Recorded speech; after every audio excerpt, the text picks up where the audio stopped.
Hello and welcome to the first video in this three-part series designed to show you how to create your first Windows Store app. This series is based on the Create Your First Windows Store App step-by-step tutorials found at dev.windows.com and is divided into three parts. This video is part 1. We'll be creating a simple Hello World Windows Store app using HTML, CSS, and JavaScript. We'll show how to create a new project, we'll build some basic HTML for a Hello World page, and show how to handle a button click event. Next, we'll show how to switch between the built-in light and dark themes and how to create your own custom CSS styles. And finally, we'll show how to use the Windows library for JavaScript rating control. In part 2, Manage App Lifecycle and State, we'll discuss the app lifecycle and we'll extend the Hello World app by storing app data in Windows roaming settings and saving session state data using the Win.js application session state object. In part 3, Page Control Objects and Navigation, we'll migrate our app to use the Navigation app template and page control objects, and we'll add an app bar to navigate between pages using the Win.js navigation service. I want to emphasize that the best way to learn is by doing. Don't just watch me write code. We designed this series so you can open up Visual Studio and follow along step by step. Before you start, to complete this tutorial, you need to have Windows 8 installed. A free 90-day evaluation of Windows 8 is available for download. You will also need to install a version of Microsoft Visual Studio 2012. You can download a free version of Microsoft Visual Studio Express 2012 for Windows 8 available from www.microsoft.com/express. You will also need a developer license. You can obtain a developer license by selecting a File New Project and building a Windows Store app, or directly from the Store menu, select Acquire Developer License. Acquire Developer License. Step 1. Create a new project in Visual Studio. The first thing we're going to do is launch Visual Studio Express 2012 for Windows 8 just by typing the letter VS on the search pane, and we see VS Express for Windows 8, and go ahead and click that. Now once this is open, select File, New Project, and I'll just zoom in here so you can see it. Go ahead and select that, and that'll show us the New Project dialog. From here, make sure that the JavaScript Windows Store templates are selected, and select the blank app template. With that selected, let's actually name our project Hello World. And you can choose whatever location you want to save it to. And I'm going to uncheck Create a Directory for the solution. And with all that set, let's click OK to start creating our project. With our project created, select Solution Explorer and you'll see that we built a minimal project that includes a number of different things. And let's just quickly walk through some of the files within our solution. If you expand References, you'll see that References includes a Windows library for JavaScript 1.0 and includes CSS files for a dark and light UI, as well as some built-in JavaScript files. It includes a CSS folder that includes default.css that's used in the default.html page for the visual design of that page. It also includes a series of images, and these images are represented in different ways. For example, the logo and small logo images are displayed in your start screen, while the store logo PNG is used to represent your app in the Windows Store. And finally, splash screen PNG, which is used to show your app when it starts. It also includes a JS folder for all of your JavaScript files. By default, this includes default.js, a default.html page, which is a basic HTML page that we'll be editing in just a second. And finally, there's package.appxmanifest. This is a manifest file that describes your app, including its name, the description used in the app, title, start page, splash screen, and all the images we saw before, and lists all of the files that your app contains. These files are essential to all Windows Store apps using JavaScript, and any project that you create in Visual Studio contains them. Step 2. Launch the app. At this point, we've created a very simple app, and if you want to see what it looks like, you can either press F5 on your keyboard to build, deploy, and start your app, or you can click right here, this button, to run it on your local machine. There's our splash screen, and there's the page loaded. That's that default.html page that just contains the text, content goes here. There's no button or command to close the app, so to close the app, what we're going to do is slide from the top edge with my mouse, and you see the cursor turns into a hand, and just slide it down towards the bottom edge of the screen, or press Alt F4. Now that we're in the start screen, notice that deploying the app adds its tiles to the last group on the start screen. To run the app again, tap or click its tile on the start screen, and of course we can press F5 in Visual Studio as well. It doesn't do much yet, but congratulations, you've built your first Windows Store app. Step 3. Modify your start page. Let's switch back to Visual Studio, click Alt-Tab, and in Solution Explorer, select default.html and go ahead and double-click it to open it. To make it easier to see this code, I'm just going to increase our font size here to 140%, and you can always use the mouse wheel with click mouse wheel to increase the size. And let's close just by hitting the close here, our output window, to give us as much space as possible. Within our HTML tag, we have some head tags that include links to JavaScript files, CSS files, and so on, including ones specifically to our project. What we're going to do, though, is add some HTML tags in between the body tags.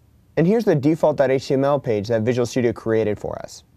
Like any normal HTML page, there's an HTML tag surrounding everything, a head tag that includes links to CSS files as well as JavaScript files, and then links to our specific project, default.css and default.js, that we'll be changing later. For now, what we're going to be doing is adding just regular HTML tags into our body tag to be able to have a user input some text and have a button click event. So let's add a first level heading for our title, and we'll say hello world. Underneath that, we'll use a paragraph tag and just say, what's your name? And from here, we can just add regular HTML input, and I'll say input, and let's just call this ID name input. And the type will be text. And this is where users can actually input some text. And we'll add a button, and let's just call that hello button. And we'll say hello. All right, so there's our button control. And let's add a div here, and this is going to be the output of our click event, greeting output. And we'll use this a little later, so in the button click event, we can actually display it by setting the inner text of this greeting output div. So what we've done is replace the body with some large text hello world with the paragraph tag that includes just what's your name, and right next to each other will be an input text box as well as a button click event labeled hello, and there'll be nothing displayed here, but we'll be adding that in later steps. And go ahead and click F5 or run here so we can see what it looks like. So there's our page, we see our big text, and notice if we just type anything here, nothing actually happens. Hello, nothing actually happens. In our next step, we'll go ahead and add the event handler. Now let's switch back to Visual Studio and click the stop button. Next is step 4, create an event handler. Now that we've written our HTML code, what we want to do is go back to your Solution Explorer, expand JS, and double-click on the default.js file to open it. Like before, I'm going to just expand this to 140% so you can easily follow along. To see as much of this code as possible, I'm going to be using a Visual Studio command called full screen, and that's Shift-Alt-Enter, or under the Quick Launch menu up here, you can just start typing in, if you don't know Visual Studio commands, full screen, and you'll see our full screen is Shift-Alt-Enter, and I'll go ahead and click that. And notice this just gives us as much space as possible to see all the code within default.js. And the first thing we want to do here is just right-click, and we're just going to use outlining collapse to definitions. Outlining collapse to definitions. And what this does is just collapses everything so that we can easily see all of the different functions within our file.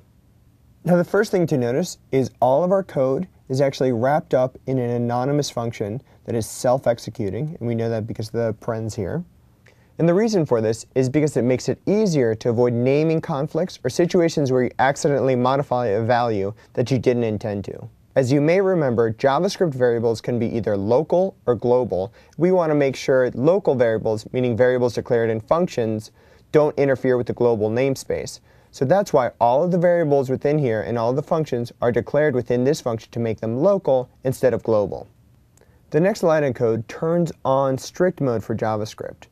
And strict mode provides additional error checking for your code. For example, it prevents you from using implicitly declared variables or assigning a value to a read-only property.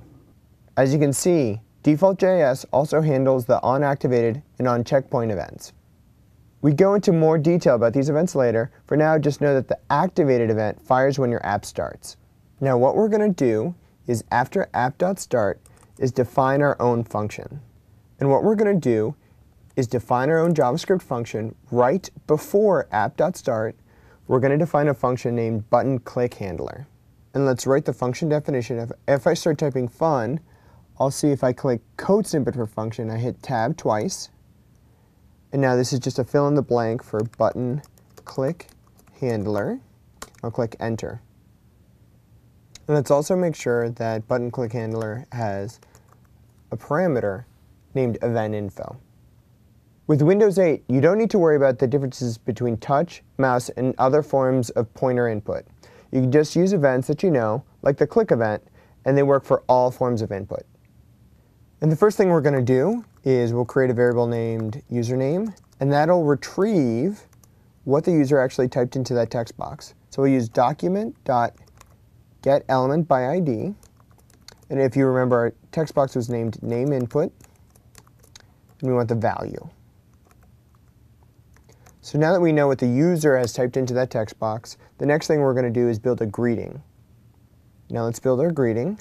We'll call this var greeting string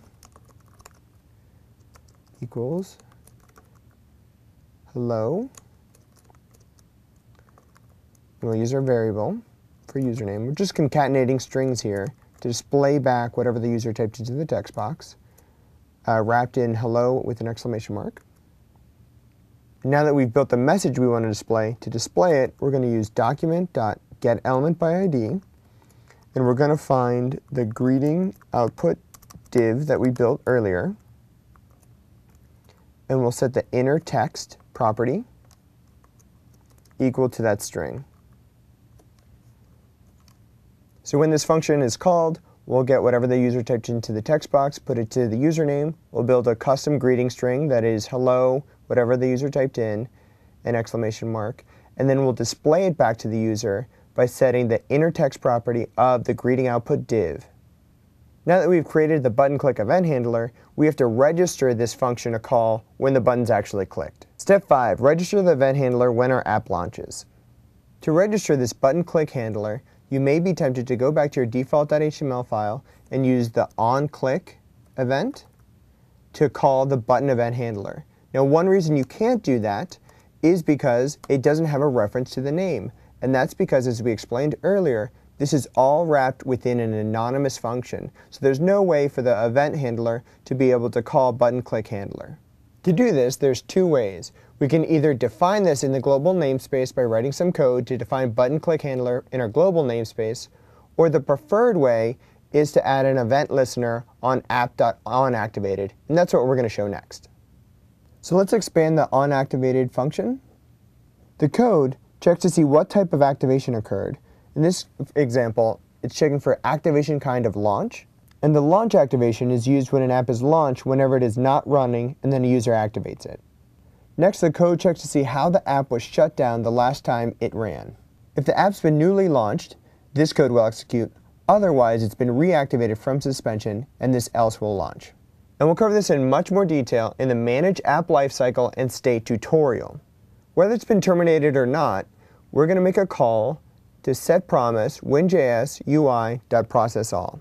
This function scans your default.html file for Windows Library for JavaScript controls and initializes them. So far, we haven't added any of these controls, but in step 7, we'll be adding a rating control that requires this WinJS UI.processAll to initialize the control.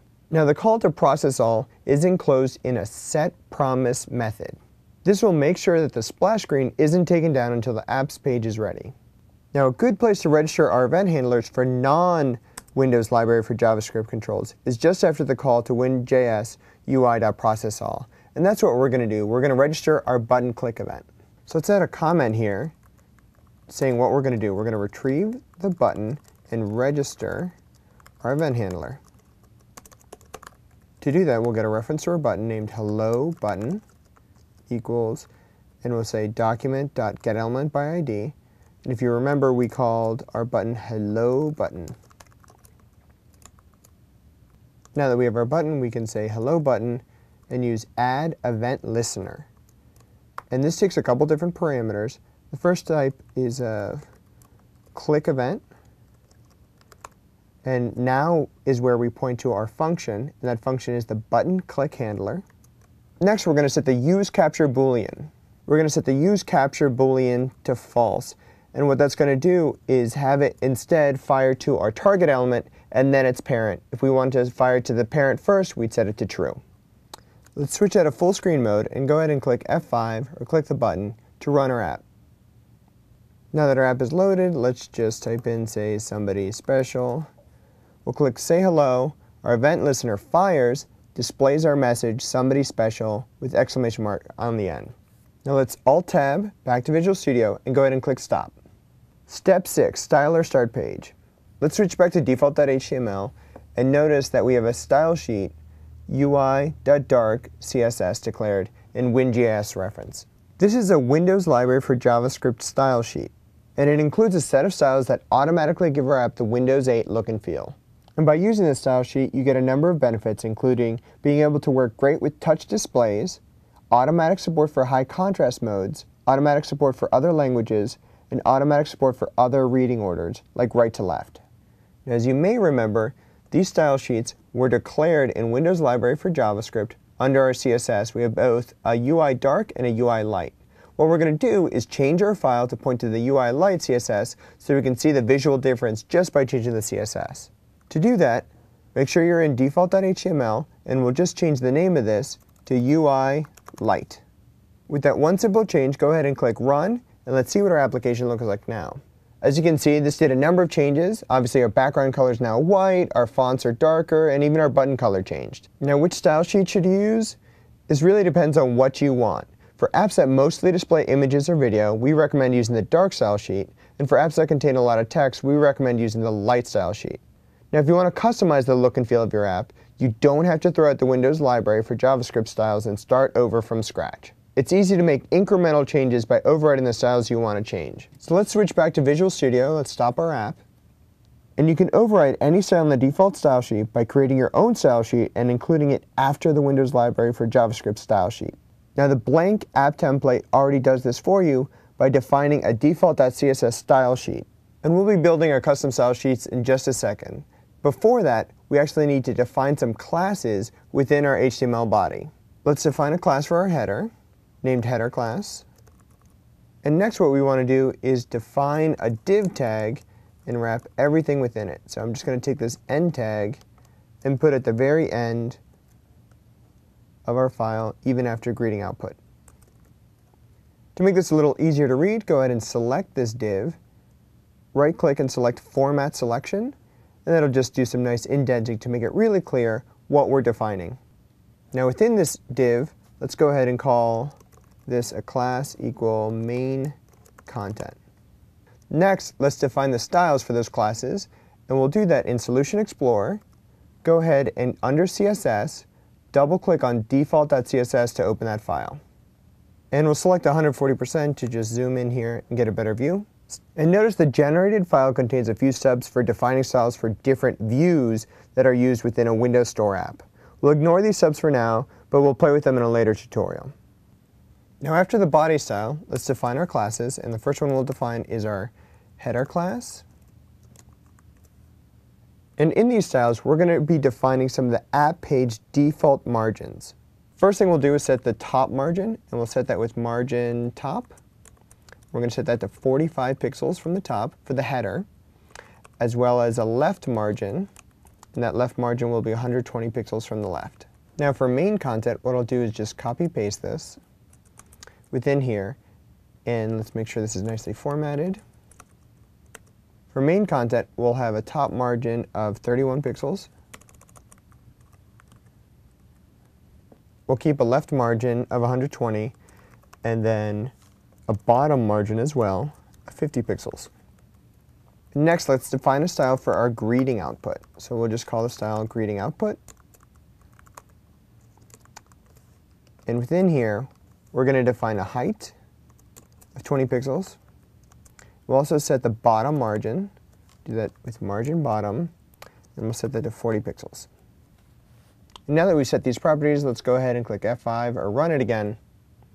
And we see the different spacing. Instead of our text being on top of each other, we see all the different values, and let's go ahead and just add somebody special to run our app again, say hello. There we see hello, somebody special. Now let's switch back to Visual Studio and go ahead and click Stop. Step 7. Add a Windows library for JavaScript control. So far in this tutorial we've been using standard HTML controls, but you can also use Windows library for JavaScript controls. And these are pre-built controls like a date picker, a flip view, a list view, and a rating control that you can add to your app. So what we're going to do is just click on our default.html file and just double click it to open it, and we're going to add a rating control to our page. So let's full screen this, and underneath our greeting output div, we're going to add a label control. We'll set the 4, and we'll call this rating control div. And within here, let's just call this rate this greeting. Now that we have a label to actually build our rating control, it's a little different than what you'd normally expect. Instead of adding a rating element to our page, the way we build these JavaScript controls is by adding a div tag and setting the data when control property to the specific name of the control. So let's do that. Let's call it div ID equals, and we'll call this rating control div just so we can reference it later. And now set the data when control property equal to, and notice we do get IntelliSense in here, winjs.ui.rating control. I'll exit a full screen, and let's go ahead and just run this again. And there's our rating control, as well as our label. We can set these values, and now let's add some code to this. Go back to Visual Studio and click Stop. Step 8. Register an event handler for a Windows library for JavaScript control. Registering an event handler for a Windows library for JavaScript control is a little different than registering an event handler for a standard HTML control. Now the first thing we're actually going to do is add a new div, and this div is going to display the output from the rating control. So we'll just call it rating output. Let's switch to our default.js, and what we're going to do is at the bottom of our file, but before app start, we're going to add a new function, and this function is going to be called rating changed. So let's declare the function rating changed, and within here let's make sure to actually pass in event info as a parameter.